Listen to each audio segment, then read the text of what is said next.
朋友们，大家好前面呢，我看那个新加坡的一个联合早报的这个频道里面有一个视频很有意思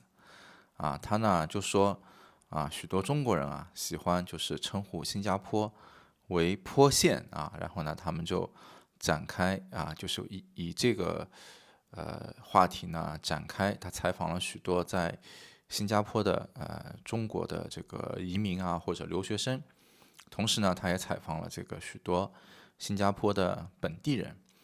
那么有一些我发现呢，就是本地人呢，他们是非常不高兴的，是吧？他觉得我看到有个男士，他就说他说新加坡又不是中国的这个领土新加坡是一个独立的国家，凭什么就是你们要说这个新加坡是坡县呢？还有一个就是大姐吧大概是50、60岁的样子就是以我现在这个年龄也可以喊她为大姐了。那么她也就是说她说这个樟宜机场开着不喜欢就可以走是吧？就不要为什么就是来了就要遵守就是要融入要遵守这边为什么要这样去说这个新加坡呢？是吧？年轻人呢，他稍微好一点他有的人他就说呢，他说他们喜欢这样说，就让他说好了。他说如果我们真的有什么不好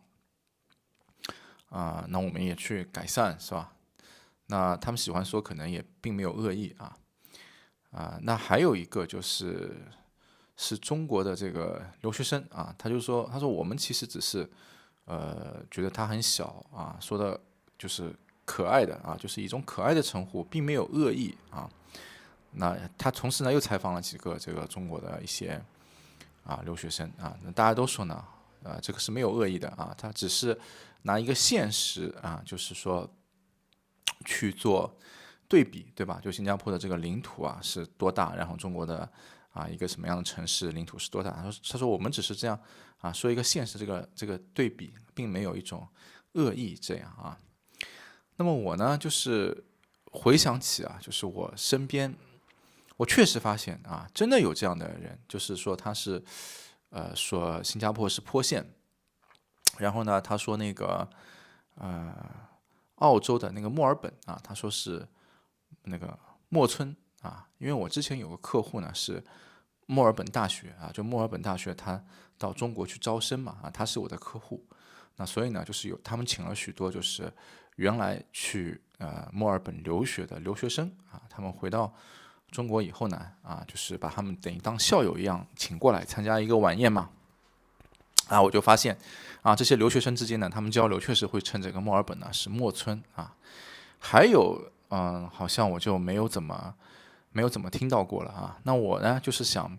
就我自己的一些人生的经验吧，因为我在中国也生活了几十年，是吧？然后在海外呢，我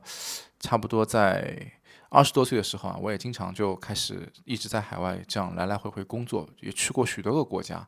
那就我的这个经验呢，我想就闲聊一下这个话题因为我不是专家，肯定说的也不是特别专业。那我觉得呢，其实首先呢，就是大家在网上经常可以看到这样的说法，是吧？就是一些中国内地的一些什么微博或者一些什么小红书或者一些这种推特现在也有还有 YouTube 现在也有。但是呢，我觉得主要那些人呢，他是养成了一个习惯了，他跑到这个就是这些社交媒体上来讲那么其实，在大部分在就是中国的社交媒体上来讲的人呢，我觉得就他们其实没有去过新加坡，或者他没有去过墨尔本，他只是学了一个流行的网络用语就比如说他看到这个事情这样说他觉得这样挺酷的他觉得我也要就这样说。这个我觉得是许多他并没有去过的人就他不了解，他没有去过，对吧？就像新加坡人，其实他在新加坡他是可以看到一些就是来自中国的人的，但中国人其实很少能够在中国看到许多新加坡人，对吧？我当然了，上海像什么北京成都都有一些新加坡的企业我也都合作过，什么凯德什么龙之梦这些，对吧？还有一些酒店都是很多新加坡企业。但是呢，就是这些人数，他如果把它就按照中国的人口比例来讲，这是很少的，对吧？就正常人、普通人可能很少会接触到，所以呢，其实大家呢不太知道，就是如果这样说，别人会有什么样的一个后果啊？就是他不知道。我们比如说啊，跑到香港去，是吧？那很多大陆人都去香港玩过嘛，因为去那个自由行玩过。那大家都知道啊，香港人啊，他有的人他不喜欢中国人，不喜欢内地人，是吧？所以呢，他会给你脸色看啊，或者说他会直接说你。那这些会导致什么呢？就导致大陆人，就是许多我们中国的大陆人呢，就会知道这个事情不要这样，这样的话不好，别人会非常的不高兴，是非常的不高兴哦。那么他呢就可能会记在心里面，虽然他嘴巴上不一定服气，是吧？他心里面就是他可能觉得你这个人怎么这样，但是他不会去说，是不是不会去说。所以呢，我觉得呢，就是他们其实没有办法接触到许多这个新加坡人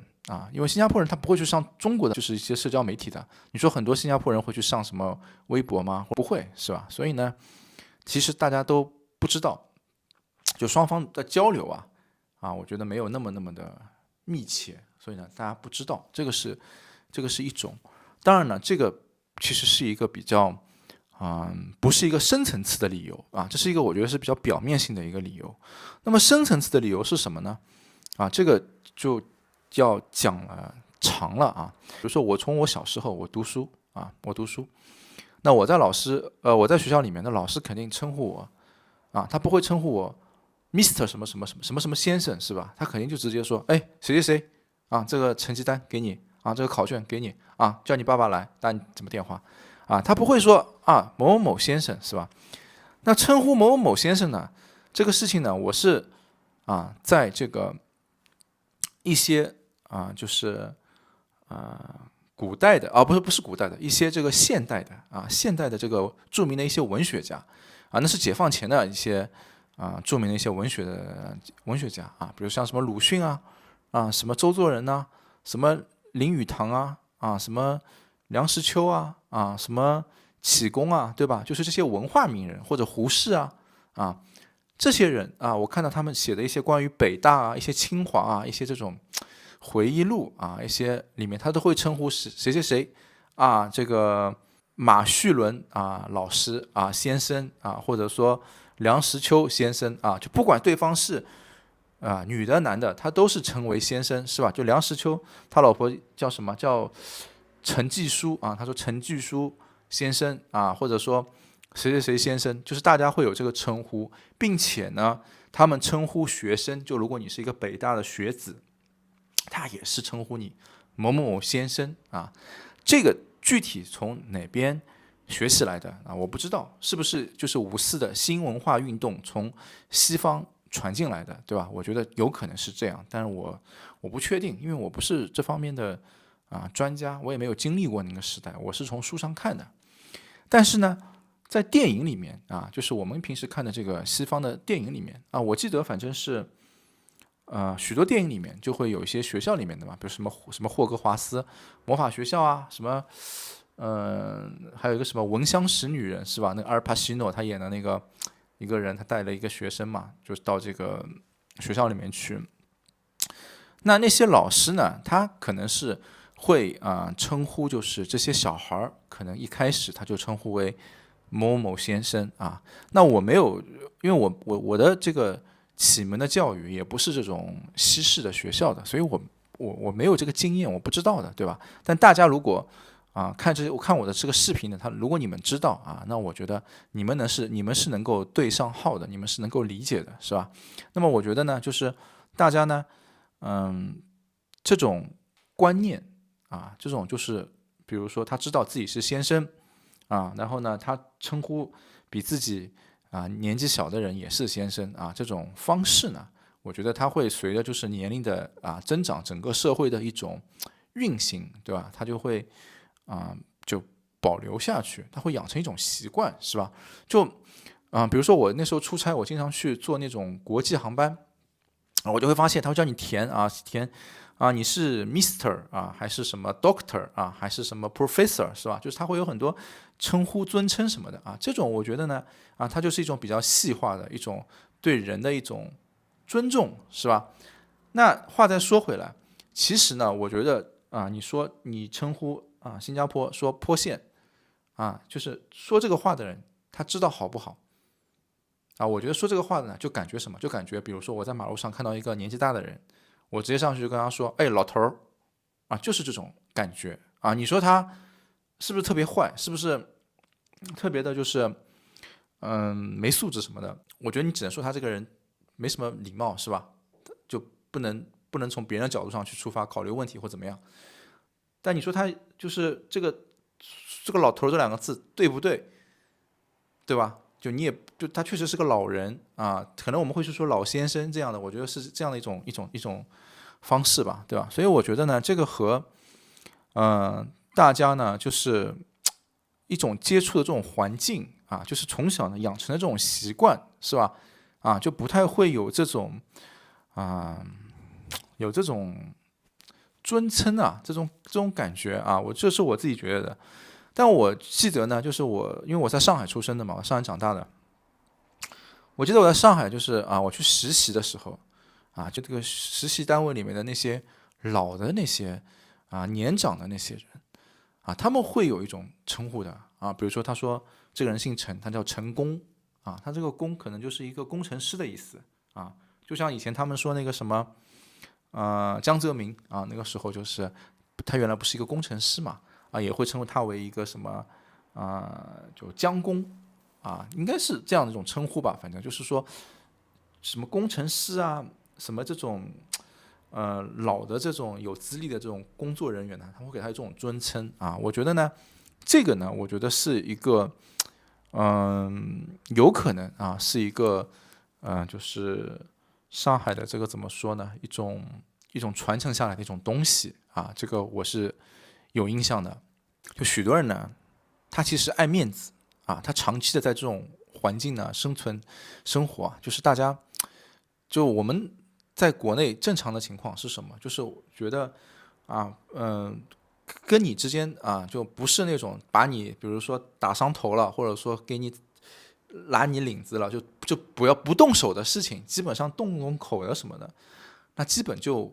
无伤大雅啊，就觉得纯粹啊，就是大家吵了不高兴了啊，马上就说哎嘻嘻哈哈一笑，哎好玩嘛，就是这样子的啊。这个呢，我觉得跟海外是不同的啊，就像许多人就不理解啊，之前有一个在美国的一个博士还是什么啊，对吧？就是警察到他家里面来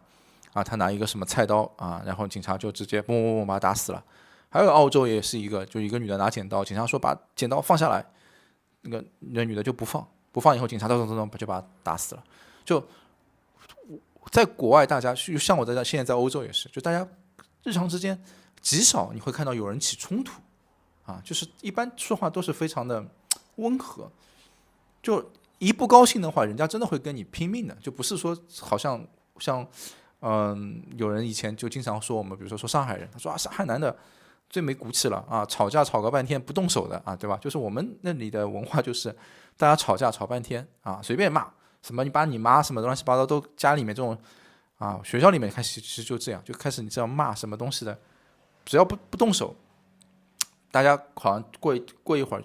就当没事了，对吧？当然也有的就是骂来骂去骂到后面动手了，一般呢也很少去就是会把这个事情搞得特别的大。